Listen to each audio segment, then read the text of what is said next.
Hello guys, good morning. Good morning, good morning sa mga subscriber natin. Magandang araw sa inyo. Shout out sa kaibigan nating kay Bones TV. Shout out sa inyo kaibigan. Saka sa mga bagong subscriber natin. Salamat sa inyo ng marami. Salamat sa tiwala at sana may pakiusap ako kung pwede. I-share nyo na lang din sa mga kaibigan nyo para dumami pa tayo. Guys, papasalamat ako sa mga tiwalang binigay nyo.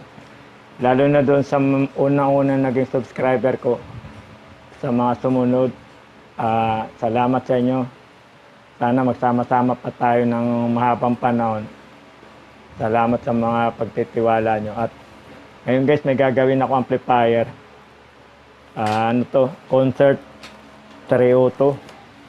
Ito guys,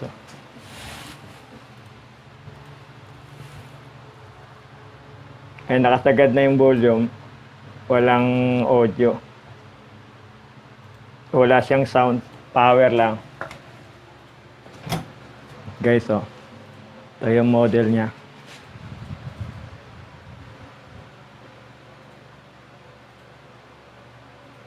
Ayan, EB302. Ayan, may speaker na siya, may player, may speaker, ayaw tumunog. Ayan guys.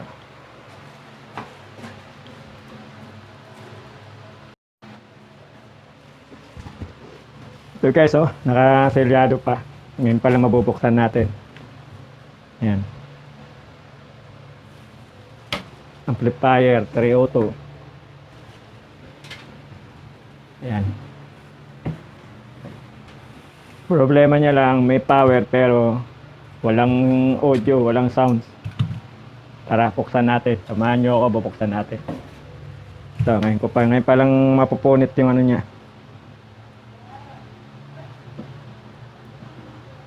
Ibig sabihin nito, pag ganyan silyado, sariwa pa siya.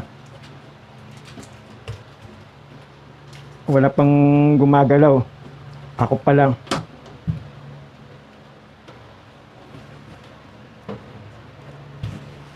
Ayan guys, punit na.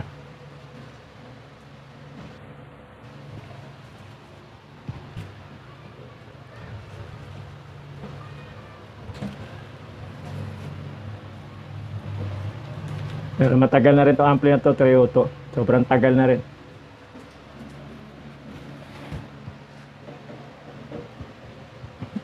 Tingnan natin kung anong sira.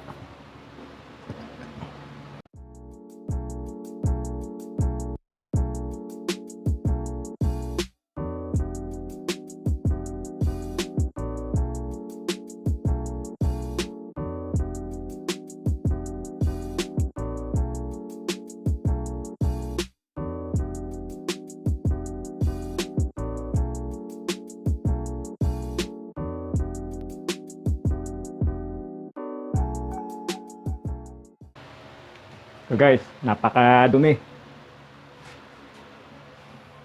Yan grabe kadumi. Yan yung laman ng 302.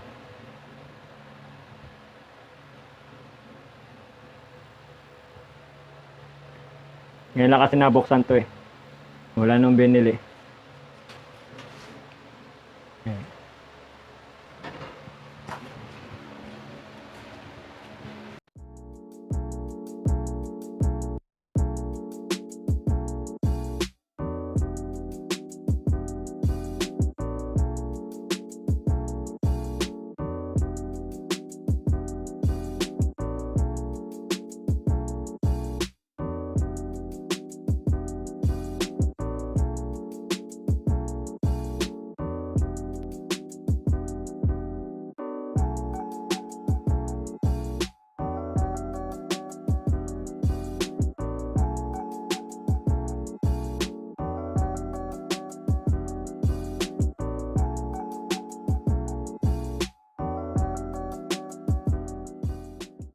Ang una-una ko agad tinitingnan dito guys, pagka yung relay.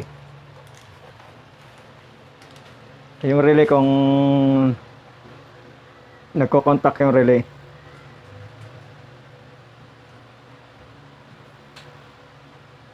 Subukan natin Tingnan natin kung makikita yung kung nagko-contact ang relay. Kasi una ginagawa ko rito, bago ko tinitingnan ko muna kung nagko-contact ang relay.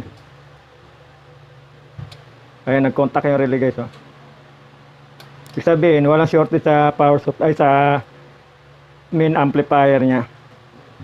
Walang shortage to. Maaari, tingnan lang natin sa mga control, baka may problema yung mga control nito. Ay, nagko-contact yung relay, oh. O, ibig sabihin, yan kagad ang una-unang tinitingnan ko, pagka binubuksan ko yung amplifier, kung magre-relay siya. Pag nagre-relay, ibig sabihin, good din yung amplifier niya. Kasi pag may sira yung ampli, hindi yan, kasi short protection nga tong relay na to. Pag may problema yung main amp mo, hindi yan magre-relay. Naka-off lang yung relay mo. Pero sa ngayon, nakakikita ko, dahil nga silyado pa to, ako pala nakapagbukas. Tinitingnan ko kagad kung nagre-relay siya. Nagre-relay naman siya, eh. Ibig sabihin lang nun, okay yung main amplifier. Dito tayo mag-focus sa pinaka tone control niya. Baka dito, ito, papalitan na lang natin to muna. Una-una gagawin ko, papalitan ko muna ng mga volume control. Ito, balance, lahat yan, papalitan ko muna.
So guys, tuturo ko pa para pag-testing nitong volume control. Ito yung matinanggal dito. Yan. Ito yung tinanggal ko dito. Yan. Ito yung sa eco. Ito papakita paano pag-testing ng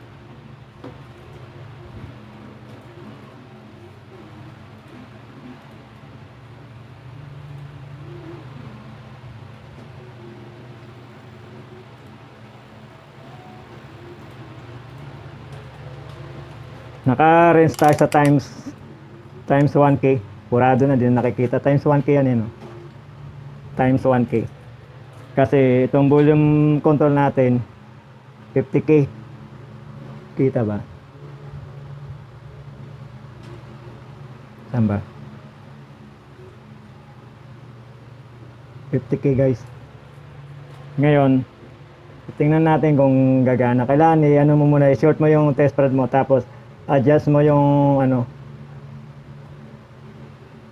yung ohmmeter mo, ohmmeter adjuster. Ayan. Adjust mo. Ohms kasi ito sa ibabaw. Tapos ito, 50K siya. Dapat naka-range ang ano mo sa times 1K. Tapos ito, ganito lang guys sa pag-check niyan kung buo sira. Ano, hindi talaga siya pumalo, open na talaga. Kasi nung ano natin yung amplifier, pag i-on mo, nagre-relay naman pero walang sounds. Kasi pagka ganyan na open na yung mga control, di rin talaga yung gagana, wala talagang sound. Kaya imbes na kalikutin ko yung amplifier niya, mas inuna ko pa napalitan yung mga volume control. Ayan guys, oh. Ayan, kita nyo. Ayan, oh. O, kahit anong pihit gawin mo, wala, oh. O, kabila naman. Ayan. Wala, oh. Itong isa guys. Ito 50K rin to. Yung mga tinanggal natin, oh. Ayan, hindi man lang nagre-react yung tester natin. Naka-infinite siya. Ibig sabihin ng infinite, sobrang ano, open yung ano niya, oh. Wala ka masusukat na resistance kahit na konti. Open talaga yung mga volume control natin. Itong isa, ganun pa rin. 50 ohms din siya. Ay, 50 ohms, 50K. Sorry, ginawa kong resistor to. Potentiometer tawag dito guys. Volume control, potentiometer. 50K. Mono, tawag dito, mono lang. Ayan, oh, wala rin, oh. Kabila. Ayan, oh, ayaw talaga. Pag buo yan, ganito ang ano yan. Kaya ito buo. Ay, bago to. Ayan. Kung mapapansin nyo, wala siyang hinang. Ayan, oh. Bago. Ang ano niya, value, 50K rin. Ayan, 50K. Ngayon, pag bago siya, matetester mo. Ayan guys, oh. 50K, ayan, oh. Ayan. Ayan, makikita nyo rito, 50 siya, ayan. Ayan, bagong volume control, ganyan. Tapos, pag pinihit mo siya, magano yan. Pupunta ng 0 ohms. Ayan, tapos kung dandaan mong pipihitin siya, kailangan dandaan din siya, magano siya hanggang 50K. Ayan. Ayan. Sa kabila, kailangan ganun din. Pag pinihit mo siya, dapat dandaan siyang ano, dandaan siyang mag-reading na hanggang 50K. Kasi 50K ang value niya, kailangan 50K rin dapat ang magiging reading niya. Times 1K sa analog multimeter natin. Yan. Yan. Meron ito guys na buo siya. Pag ginanyan mo siya, ayun, dandaan siyang magre-read. Kaso lang biglang bibitaw, aabot ka dito sa 50K. Dapat hindi siya bibitaw, dandaan siyang ano ba, ganyan. Kailangan dandaan habang pinipihit mo siya, ganyan. Dandaan siya, dapat magkakaroon ng reading. Pag biglang bumitaw yan, pumunta sa pinakano, ibig sabihin, may tama na yung carbon niya sa loob. Kailangan hindi siya bibitaw. Habang pinipihit mo dapat, habang ano mo, pinipihit dapat unti-unti nag-a-adjust din yung ano niya, resistance value niya. Ayan guys, oh, ano, tandaan mo lang magpihit. Yan, dandaan din siya, muusad yung pointer natin sa kabila. Yan ang pala tandaan pagka buo. Yan, ano lang natin.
Ito guys, linisin nyo na lang din ng lacquer flow yan. Patakan mo lang tapos i-on off mo lang siya.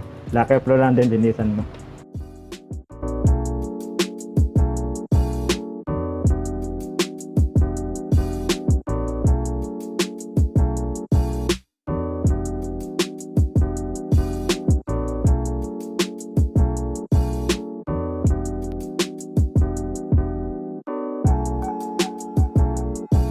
Kasi minsan pumapal yan na to eh. Ito tang dalawa na to, yan o. Ito, lacquer flow lang pinalilinis ko rito.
Ito yung guys, linisan nyo lang ng lacquer flow. Patakan nyo lang dito. Yan. Ayan nyo lang dyan. Dito, patakan nyo lang dito ng lacquer flow dyan. Yan, para tumulay papunta baba, papasok sa loob. Yan, dito ko lang pinapatak yung lacquer flow na yan. Tapos pagka pinatakan nyo na, ganun-ganun nyo lang siya. On off nyo lang. Kasi magandang palinis dito sa ganito lacquer flow. Kasi kadalasan minsan, pag ginaganyan mo siya, kailangan mo galaw-galawin para magka-audio. Kasi equalizer to, ito yan eh. Sa equalizer, saka yung loudness. Dito yan. Yung isa equalizer, yung isa loudness. Kasi minsan parang nagungungo, minsan gawa nga rito, di gaano nagko-contact. Kailangan malinis ang contact point niya.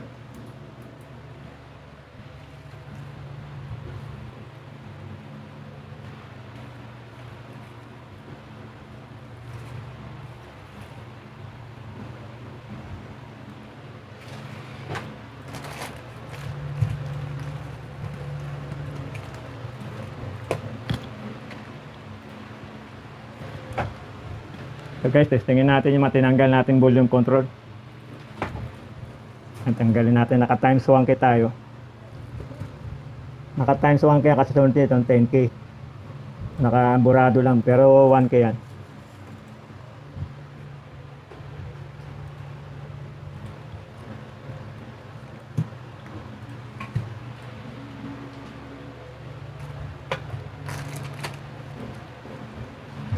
Ito yung tinanggal natin na master volume, 4 ang paa. Ayan, may value siya na 50K rin. Ayan, 4 ang paa niya. Para nag-out of focus cellphone natin. Hindi makita.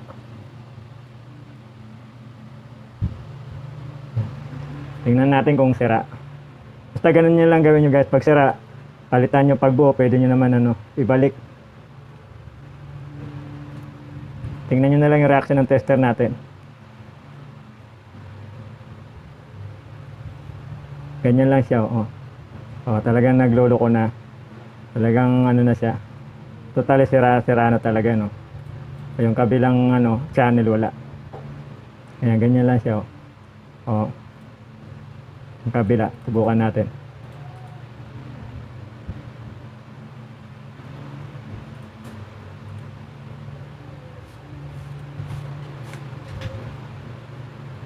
Ayan guys, bumabalik siya. Ayan. Pag buo kasi yan, dapat dito kaya siya sa 50K. Pag buo yan, dito dapat siya sa 50K o kaya dito. Pag i-adjust mo mula sa 0 ohms hanggang 50K, yung magre-reading siya. Ito yung bago, testing natin. Ito bago, ayun 50K rin. Ayan. Tingnan natin yung bago. Ano muna natin sa pinakadulo.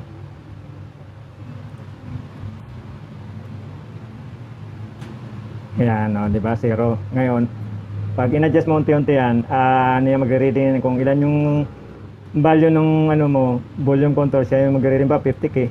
Maano lang sa tester, kailangan 50K rin siya dapat. Ano natin, i-adjust natin yung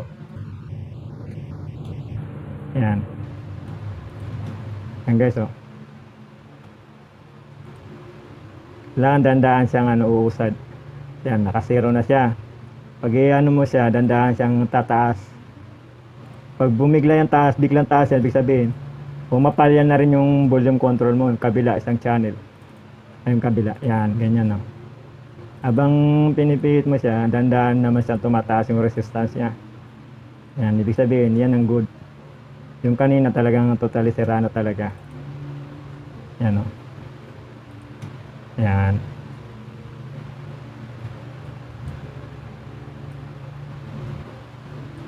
Kasi kahit bago tong mo, pag kinunan mo siya ng resistance, kung nagpa-fluctuate na, pabago-bago, hindi siya yung constant talaga na bumaba rin ng ganun, palitan mo na kahit bago yan. Kasi dito malalaman mo sa tester kung okay na okay yung volume control mo Tapos ito naman yung stereo, 50K siya. Yan, 50K rin siya na stereo. To. Yung potentiometer pa rin, tingnan natin.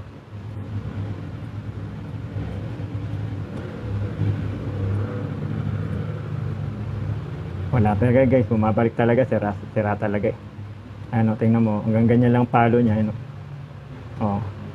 nakasagad na yan, pero ayaw mag 0 ohms.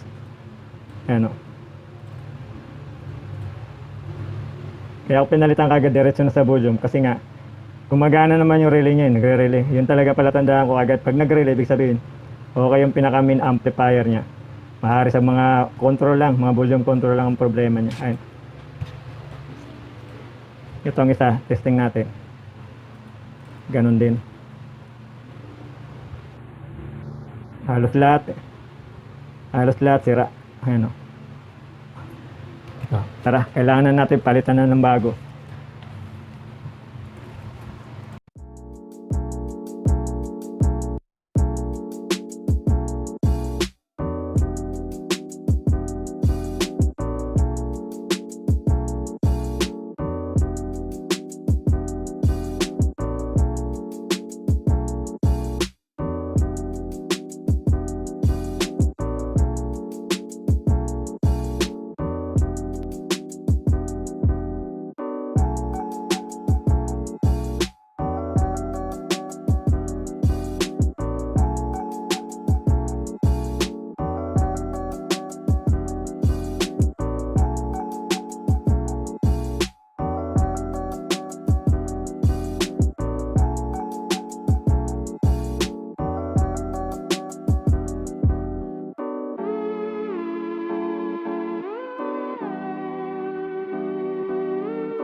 Okay na guys, napalitan na natin lahat. Tapos, ang gagawin natin susunod ngayon, itong mga pinalit natin na mga volume control, ilalagay natin to, ikpitit at pag ganun, ilagay natin sa pinakasagad para tumapat dito.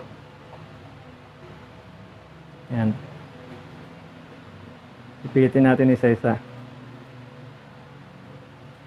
Yan.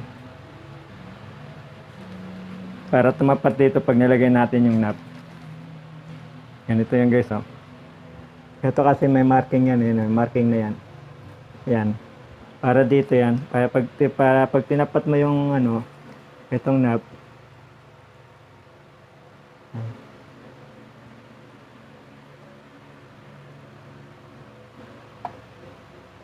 Yan.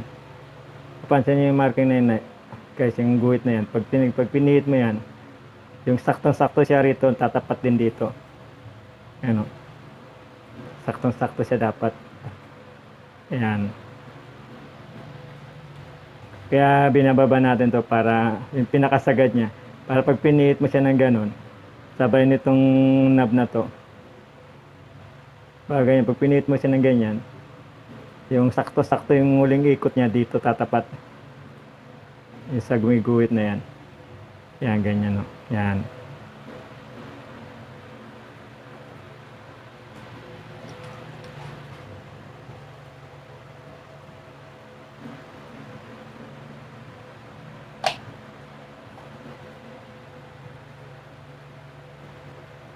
Nakikita ba? Yung marking niya, palatandaan, ayun, no? Dito, para pag pinihit mo siya, pag pinakasagad, hanggang dito.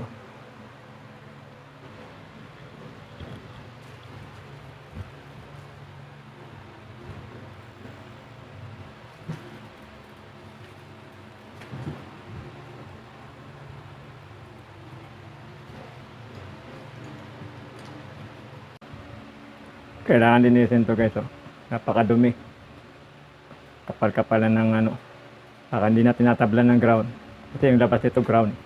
Kaya kailangan natin linisin. Subukan natin linisin ng lacquer to.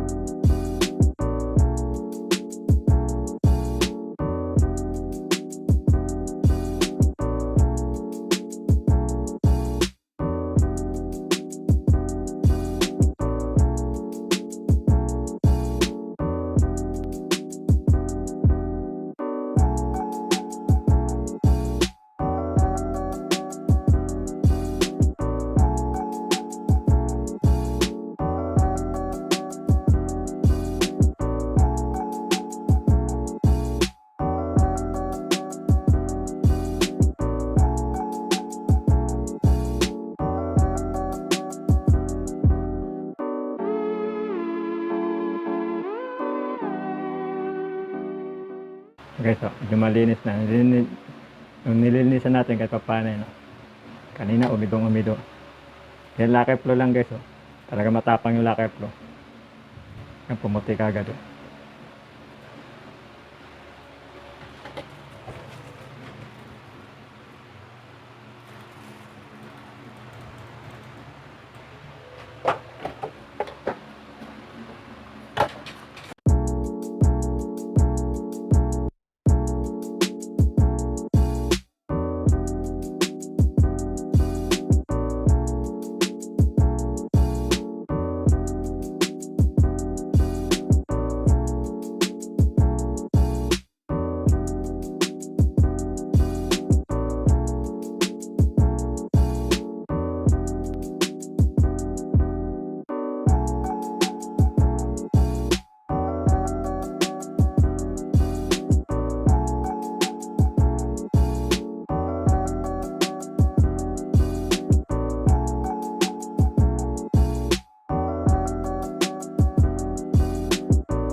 lang, para hindi na kayo magtagal.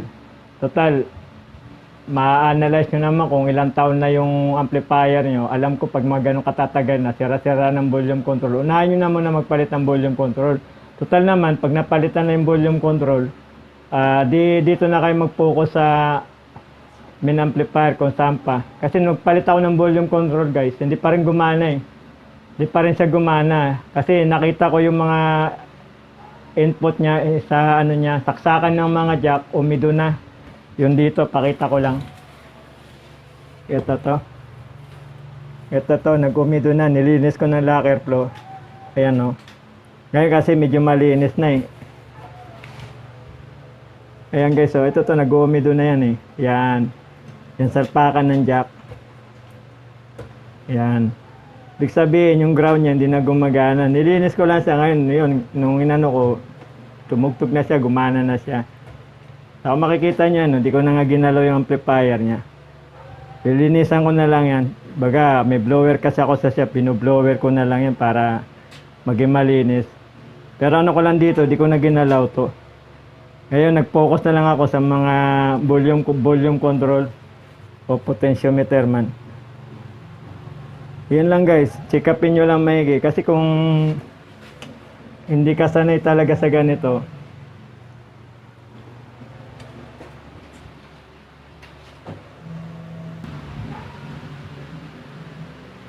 kaya guys, para ano, kasi kabisado ko na yung mga amplifier eh.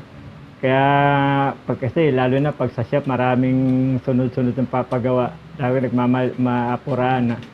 Ganun na kagad ang dinadaan ko, ginagawa ko. Pag nakita kong gumagana yung relay, automatic sa mga volume control kagad ako nagpapalit. Sinasama ko na pati yung mic.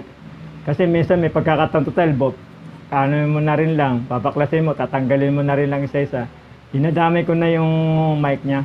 Kasi may pagkakataon na di ko din sinama. Pagdating nung customer, nagreklamo bakit daw sa mic ayaw. So ang ginagawa ko, nilalahat ko na yan. Pinapalit na ko na lahat ng control. Para isang trabaho na lang kasi madalian lang eh. Pag ako gumawa, madalian talaga. Kasi ako nga lang mag-isa. Ganun lang guys, tingnan nyo muna kung gumagana yung relay. Ibig sabihin, pag gumana yung relay, okay yung main amplifier mo. Punta na kayo dito sa operational amplifier niya. Tawag ito, tone control eh. Yung tone control, yung andun yung pinaka-equalizer niya kung saan nakakabit yung volume control. Yung master volume control, yung apat ang paa. Tapos, balance, bass, basso, bass o treble, o yung iba naman, mid-range. Yung pinaka-mid, nakalagay na mid. Tapos, sa mga volume control ng mic, yun lang. Sana guys, nagustuhan nyo tong bid na to. Sana nakatulong ako kahit papano. Doon sa mga napadaan lang sa channel na to, paki-subscribe na lang please. Saka paki-like and share na rin para dumami tayo. Saka paki-damay na lang din ang notification bell para updated kayo sa mga susunod natin video. Sa mga susunod siguro guys, kasi di ko na papakialaman yung amplifier. Siguro susunod na lang pag medyo may sira sa pinaka-main amp, doon ko na lang papaliwanag.